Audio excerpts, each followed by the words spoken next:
안녕하세요. 알려준마 단입니다. 오늘은 세 번째 시간이죠. 제임스 조이스의 더 어울린 사람들. 네. 오늘은 좀 깊이 좀 들어가 보고 싶어요. 한 작품 한 작품. 네. 동글쌤과 두목님이 나는 이 작품을 선택했다.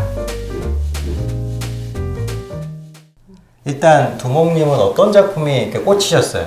그냥 다 꽂히고 싶었습니다. 꽂히고 그래도 하나만. 그렇지만 하나만 하라면 네. 주거니들이라는 제목의 작품인데요. 네. 이 작품은 이렇게 정기적으로 가족 파티가 열리는 게 주요 내용이에요. 눈이 소복소복 내리는 네. 날 밤. 배경이 네. 겨울이죠. 친척들이 모여서 이제 네. 해포를 나누면서 어떻게 파티라는 것 자체가 어떻게 보면 살아있는 자들의 어떤 자리잖아요. 네. 그 자리인데 우리가 이 책의 첫 번째 나오는 자매들처럼 여기도 이모라는 자매가 맞아요. 나오는데 네. 이제 이 부부가 초대받아가지고 그 마을 사람들이랑 이렇게 얘기하는 장면에서 막 이렇게 즐겁게 놀고 이야기하고 노래도 부르고 이러면서 이제 파티가 끝나고 한 사람 한 사람씩 이제 돌아가는데 이 주인공 게브리얼은 그 더블린에서는 약간 하층민이 아닌 조금 좀 괜찮은 약간 지역. 중산층 서울로 정도. 말하자면 예. 뭐 강남 네, 너무 네. 센가? 그 정도 세요. 마용성.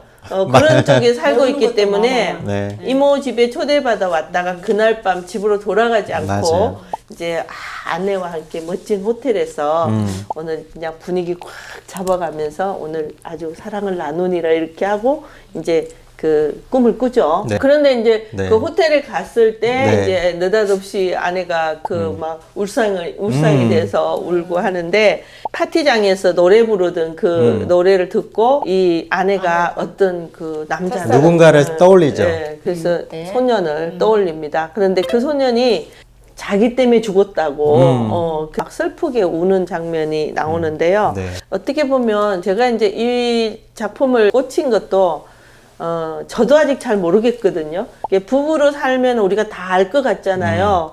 그런데 이 소설처럼 사실은 다 모르거든요. 이 남자는 아내가 왜 우는지, 왜 그렇죠. 저렇게 슬퍼하는지, 맞아요. 네. 그러면서 약간 좀 그 느낌이 뭐 질투를 느끼는 것 같기도 하고, 비아냥거리는 것 같기도 하고, 뭐 그랬어? 뭐 걔가 이런 식으로. 정말로 너 때문에 죽었을까라는 예, 것도 예. 있을 것 같기도 하고 뭔가 아내의 마음에 있는 첫사랑의 자리를 내가 뺏긴 것 같은 느낌이 있는 예, 거죠. 그러니까 죽은 사람한테조차 내가 네, 밀렸구나. 맞아요. 네. 뭐 이런 자괴감 때문에 네.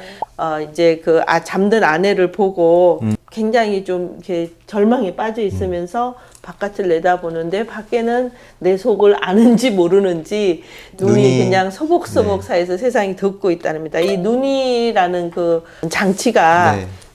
결과적으로 이제 그 전체적인 더블린 사람들의 인상을 좀 결정한다는 느낌? 아내의 옛사랑에 대한 어떤 회한과 맞아요. 뭐 죽음과 이런 것들을 그 약간 이 눈이라는 것이 그런 걸 세계를 다 이렇게 좀 덮어버리는 그러니까는 듯한. 우리는 살아있는 사람과 죽은 이를 완전히 구분해 생각하지만 사실은 이건 시간 문제거든요. 그러니까 인간 보편의 운명에 대해서도 그 은유화하는 장치 같기도 하고 여러 가지 정서를 포함하는 어떤 그런 소재로 근데 쓴 것 같아요. 나는 오히려 부부끼리 게브리얼하고 나니하고 네, 네. 관계에 대해서 저는 많이 관계, 생각해요. 네. 그러니까 같이 사는 부부고 많이 살았지만 남자는 이런 생각을 하고 있는데 여자는 B라는 생각을 하고 있어요. 그러니까 서로 관계의 어떤 어긋남 같은 것들 있잖아요. 실은 전면에서는 늙은 두 자매의 이야기를 다룬 것 같아. 축제 그렇죠. 뭐 파티, 파티 예. 같은 거였지만 속에 게브리얼과 아내의 관계 같은 것들을 저는 보여주더라고. 사람의 관계라는 게 이렇게 어긋나고 서로 대립되는 경우가 있구나. 이거를 게이블이- 통속적으로 표현하면은 우리 예전에 사람과 전쟁의 동창회 편에 비슷한 거죠. 여기 주인공 게이브리얼이 실제 그 아내, 그 제임스 아내 로라가 겪은 일을 모티브로 가져가서 이 소설을 썼다고 해요. 근데 네. 게이브리얼이라는 인물은 제임스를 자신을 좀 이렇게 투영시키지 않았나. 왜냐하면 거기 보면 아이브스라는 그 아가씨랑 네. 주고받는 이야기 중에 약간의 그 국수주의를 상징하는 부분이 있어요. 네. 그러니까 뭐 휴가를 어디로 가요? 그러니까 프랑스나 뭐 어디 벨기에나 뭐 이렇게 간다고 하는데 그때 이제 왜 우리나라가 아니고 외국이냐 뭐 이렇게 그 아가씨랑 설전을 벌이는 장면이 있는데요. 맞아요. 아이버스. 예, 그러면서 나는 내 조국이 싫어졌습니다. 지긋지긋해요. 막 이러는 장면이 있어요. 그래서 파티가 끝난 뒤에 어떤 그 게이브리엘이 그 어떤 아내에 대한 것들 또 이제 죽음이라는 그 자체가 뭐 이모들도 사라지고 연기처럼 사라지고 우리는 누군가가 네. 하나씩 사라진다는 얘기를 하면서 밖에는 눈이 내린다고 소설이 끝났는데요. 늙고 시들어서 쓸쓸히 사라지는 게 보다는 어떤 정열이 한창 불타는 영광 속에서 저 세상으로 대담하게 가버리는 것이 차라리 낫지 않을까 뭐 이런 생각을 하고 있는 것 같기도 하거든요. 그래서 스스로 이렇게 죽음의 의미를 조금 떠올라 보는. 예. 이게 뜬금없는 질문인데요. 네. 두 분은 죽음의 그 종류, 상황을 선택할 수 있다. 그럼 어떤 죽음을 받고 싶으세요? 옛날에 왜 고승들은 네. 자기 죽을 때를 알고 음. 산으로 그냥 호련히 사라져 버린다고 하잖아요. 그리고 이제 어떤 고승은 자기 몸을 들짐승에게 육보시를 해주기도 하잖아요. 근데 굉장히 어려운 질문이에요, 사실은. 네. 그 해답을 알면 제가 여기 앉아 있겠습니까? 아니 선택할 수 있다. 저는 만약에 내가 선택할 수 있다면 저는 그냥 사라지고 싶어요. 더블린으로? 내가 더블리면 더 좋고요. 제가 정말 가고 싶은 동네가 하나 있는데 그 러시아의 사하공화국 안에 있는 오이메아콘이라는 곳이에요. 세상에서 제일 추운 곳이래요. 거기를 이상하게 가보고 싶어요. 가고 싶어요. 네. 추워. 추운 곳으로? 네네. 근데 죽음 얘기를 했잖아요. 저는 어떤 형태의 죽음이 아니라 제가 죽었는지 살았는지도 모르게 그냥 사라져 버리고 싶다는 거죠. 근데 죽음을 선택할 수 있다면 참 좋겠죠. 네. 근데 제가 이제 그 사고로 이렇게 네. 임사체험을 한번 한 적이 있는데. 실제로? 네네. 예. 근데 그 죽음이라는 것이 저는 뭐 종교가 없어서 잘 모르긴 네네. 하겠지만 그 마지막 기억이 머문 곳 있잖아요. 네네. 그곳은 굉장히 평화로웠습니다. 그리고 뭔가 다시 이제 돌아왔지만 살아왔지만 그 당시에 그냥 그 다 내려놓은 상태, 그냥 죽겠구나 하는 네 글자가 딱 뜨는 순간, 그다음에 아 이것이 바로 죽음이구나 하는 걸 인지하는 순간 세상이 그렇게 평화로울 수가 없었습니다. 그것처럼 글쎄요, 아직 저 가보지 못한 세계, 그 죽음을 지금 어떻게 이렇게 얘기를 할 수는 없지만 그렇죠. 결코 우리가 이거를 또 먼 나라 이야기처럼 네. 우리가 그냥 있다가 어느 날 문득 죽음이라는 놈한테 잡혀가면 안 될 것 같아요. 임사 체험을 하셨다고 하잖아요. 네. 죽을 뻔한 사람들, 혹은 죽을 위기에서 벗어난 사람들은 삶을 다시 봐요. 네. 그러니까 마비에서 여태까지 살아왔던 어떤 획일적인 삶에서 벗어나게 하는 데 있어서 죽음만큼 우리에게 큰 경종과 큰 메시지를 주는 것은 없는 것 같아요. 그래서 한번 여쭤본 거고, 동글쌤은 혹시 저는 죽음에 대해서 많이 생각했어요. 항상 생각해요. 지금도 50대 정도 되니까 네. 이제 연식이 나오는데 네. 죽는 게 너무 무서웠거든요. 두렵죠, 사실. 네, 그리고 네. 늘 네. 반복되는 일상 있잖아요. 네. 아침에 일어나서 밥 먹고 또 출근하고 퇴근하고 이런 것들이 네, 반복되는 것들인데 굉장히 허무했어요. 네. 그래서 굉장히 잠자다가도 죽는다는 생각이 너무 무서운 거예요. 네. 근데 이제 그게 한 2, 3년이 지나니까 죽는 게 그렇게 두렵지 않았어요. 어차피 받아들인 거예요. 그리고 죽음에 관한 영화도 많이 봤고 책도 좀 많이 보게 되고 그러니까 굉장히 내가 가벼워졌어요. 우리 모두는 어쩌면 그 죽음을 향해 가고 있는 사람들이죠. 맞아요. 네. 맞아요.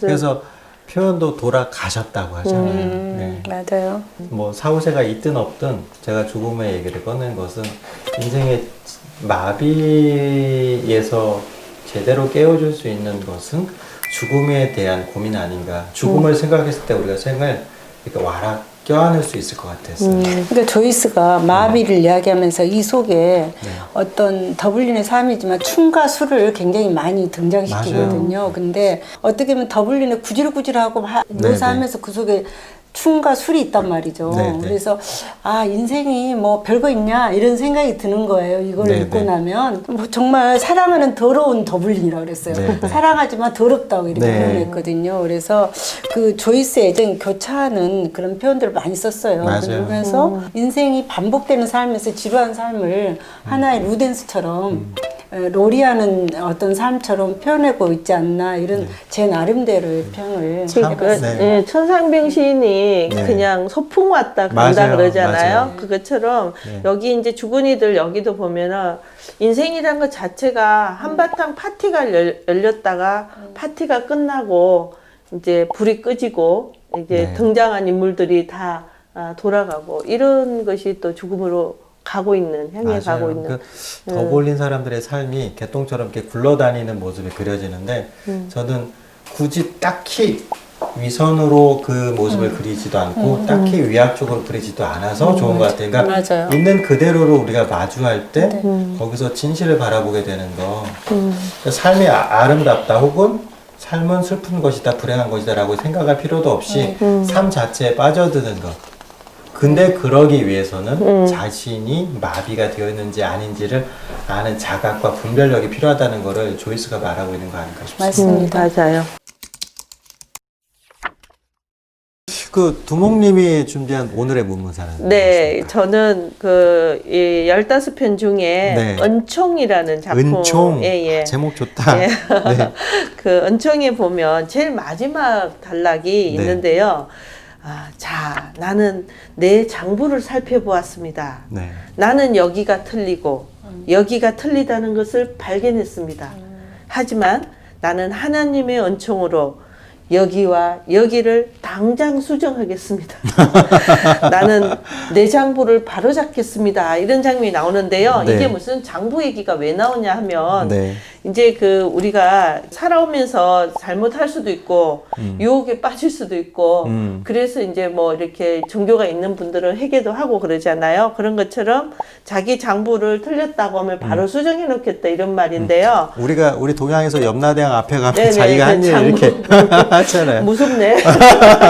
근데 저는 이 장면을 보면서 느낀 게 그 영화 밀양이 생각이 났어요. 나도. 예. 그 예. 전도연이 나오는 밀양이라는 맞아요. 영화에 이제 그 범인을 자기가 용서하지 않았는데 맞아요. 스스로 자기가 용서받았다고 하는 네. 대목이 떠올랐습니다. 면회 장면에서 그렇죠. 네네네. 네. 그걸 문문사로 은총의 마지막 단락. 네. 저는 아까 그 작품을 소개를 한 작품밖에 안 해서 좀 아쉬워서 네. 저는 작은 구름이라는 작품을 한번 소개해 자, 볼게요. 그럼 우리 구독자님에게 작은 구름에 대해서 예, 작가의 꿈을 이루지 못한 소설 속 주인공 리틀 챈들러라는 사람이 나오고요. 네. 런던에서 성공한 갤러가 나와요. 네. 그래서 자신의 실패한 삶을 성찰하는 이야기거든요. 그래서 여기서 이제 문문사라면 그 작은 구름에 성공하려면 여길 떠나야 했다. 더블린에서는 아무것도 할 수 없었다. 이것들. 그러니까 그 어떻게 보면 지식인이고 잘 살고 있는 챈들러예요. 네, 네. 근데 리틀 챈들러가 떠나고 싶어하는 어떤 성년의 모습들이 잘 드러나 있어서 참 슬프게도 슬퍼요, 좀. 성찰은 절망 뒤에 와. 맞아요. 왜 그럴까? 항상 그렇죠. 앞이 왜 그럴까? 절망이 먼저 네. 오고. 좋을 때는 안 와. 그래, 좋아가지고 좀 우쭐댈 때는 그게 안 맞아. 와요. 그러니까 한국도 사실은 근대화가 되던 시절에 맞아요. 우리가 경제가 좋아진 근대화 되는 시절에 다 고향을 떠났죠. 그렇죠. 사실은. 근데 우울하니까 네. 이런 문학 작품이나 이 유명한 작가들이 굉장히 많이 나오잖아요. 그죠? 누가 그랬죠? 네. 스위스의 안락함과 편안함이 준 거는 뻐꾸기시기밖에 없다. 아, 그런 맞아요. 얘기 했었죠. 예, 예. 그러니까는 너무 행복해도 안 되고 그러니까 적당한 적당히 결핍. 예, 인생 안에서 좀 굴러야 된다. 사실 우리가 그 대문호 제임스 조이스를 이 몇 시간에 다루기는 어려워요. 어렵죠. 그리고 그 젊은 예술가의 조상이나 그 어렵다는 율리시스를 다루진 않았지만 이 한 걸음 한 걸음 이렇게 그 디뎌 나가면은 제임스 조이스의 작품 세계도 사실 그렇게 어려운 건 아니고 맞아요. 그 문학이라는 거는 무슨 해설서 정답이 있는 건 아니잖아요. 그래서 두려워하지 마시고 제임스 조이스의 문학의 세계를 한번 빠져보시라 이런 말씀을 드려보기 위해서 저희가 더블린 사람들을 선택을 해봤는데 어떠셨어요? 네, 저는 이렇게 더블린 사람 읽으면서 네. 다시 또 제임스 조이스를 만나게 되는 그런 어떤 아주 행복하게. 여태까지 예. 최애 작가는 오란 네. 파묵이었잖아요. 근데 살짝 바꿔볼까요? 그래서 저 제임스 조이스는 한마디로 얘기를 한다면 바로 우리 자신이다. 동물님은요?